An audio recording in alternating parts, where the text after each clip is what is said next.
Сәлеметсіздер ме балалар?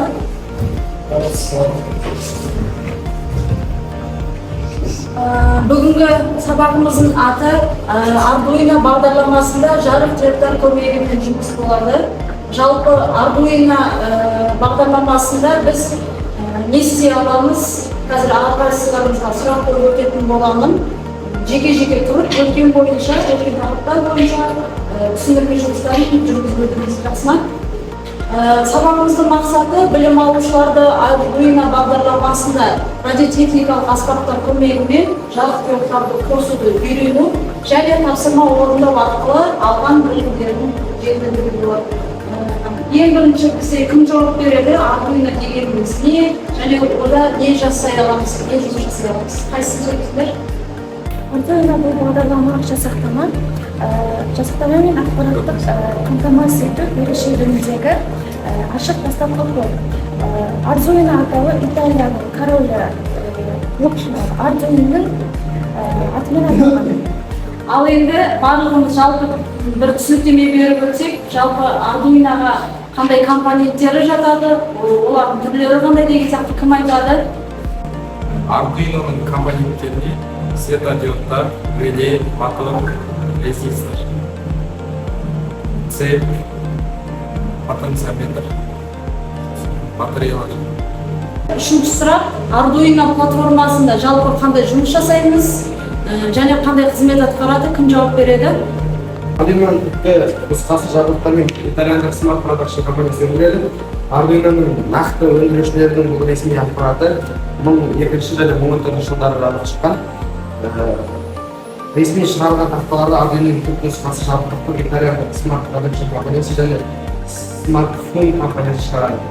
Олар мен тақтаға қазір сендердің өткен тақырыптарың бойынша ойын дайындап қойдым. EducaPlay бағдарламасында сілтеме арқылы өтеміз қазір барлығын соткамен және осы ссылка бойынша өтіп, сұрақтарға жауап беру арқылы осы ойын ойнайтын боламыз.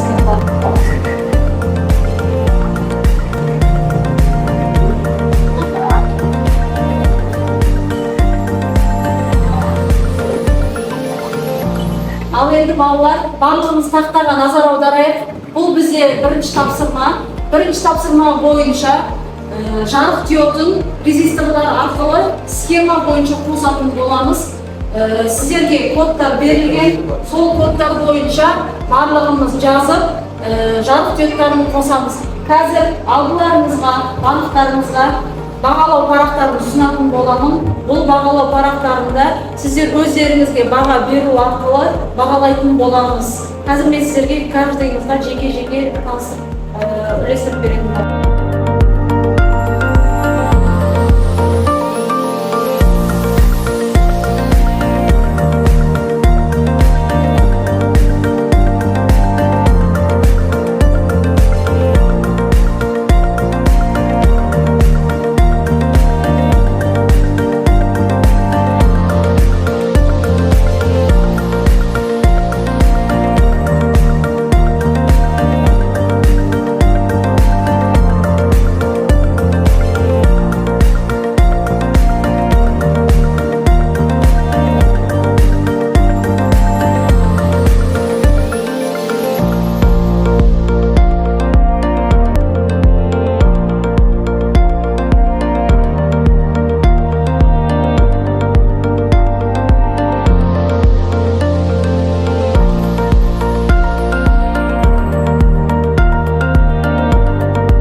Барлығымыз тақтаға назар аударайық.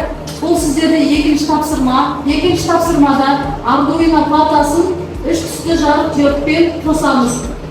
Жарық диодтар жанбай тұрғанын немесе жанып тұрғанын бағдаршам арқылы ретімен қоюларыңыз керексіздер. Сол сияқты сіздерге барлықтарыңызға код берілген, сол кодты жазу арқылы осы үш түсті кезек-кезекпен жағатын боламыз. Түсінікті ғой, иә?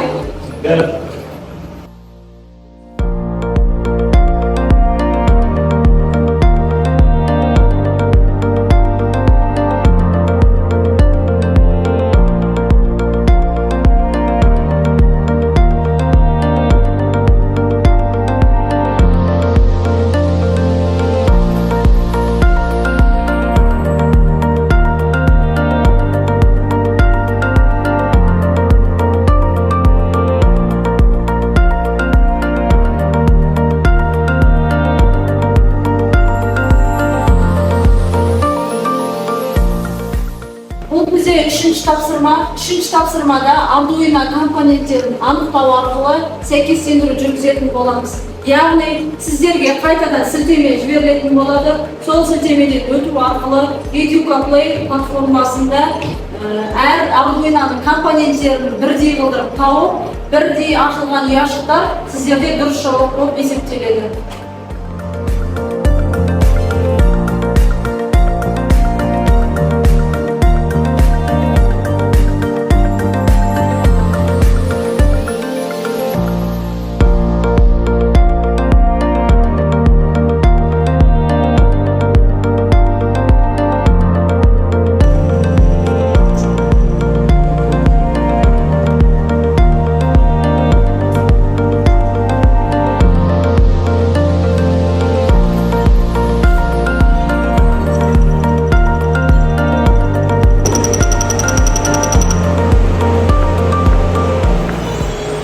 Ал балалар, енді бізде ең соңғы қорытынды бөліміне де келдік. Қорытынды бөлімде мен сіздерге табыс сатысы деген әдісті дайындап келдім. Ол әдісте бізде сіздердің қай деңгейде түсінгендеріңіз бойынша өздеріңіз өз ойларыңызды айтып кетсеңіздер. Яғни төмен деңгей, орташа және өте жақсы деген сияқты өз ойларыңызды қысқаша ғана айтып кетсеңіздер.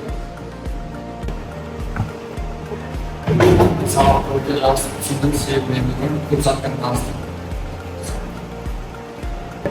Мен сабақты түсіну деңгейін орташа деп түсінемін, потому что бүгін ойын ойнау арқылы сұрақтар Arduino'мен таныстым. Arduino проектімен арқылы таныстым. Маған бүгін сабақ өте ұнады. Өйткені Arduino қалтасын үш қысты жарық деңгейімен диодкодымен сызуды үйрендім. Arduino сабақ өте қызықты өтті. Arduino'ның компоненттерін негізінен солай түсінемін. Рахмет, танытым айтады. Өте жоғары деңгейде өтті. Мен Arduino платформасындағы жүйелерді қосып үйрендім, орта деңгейде түсіндім. Маған бүгінгі сабақ ұнады, өте жоғары деңгейде өтті. Мен бүгін Arduino платформасында жұмыс істеп үйрендім. Рахмет.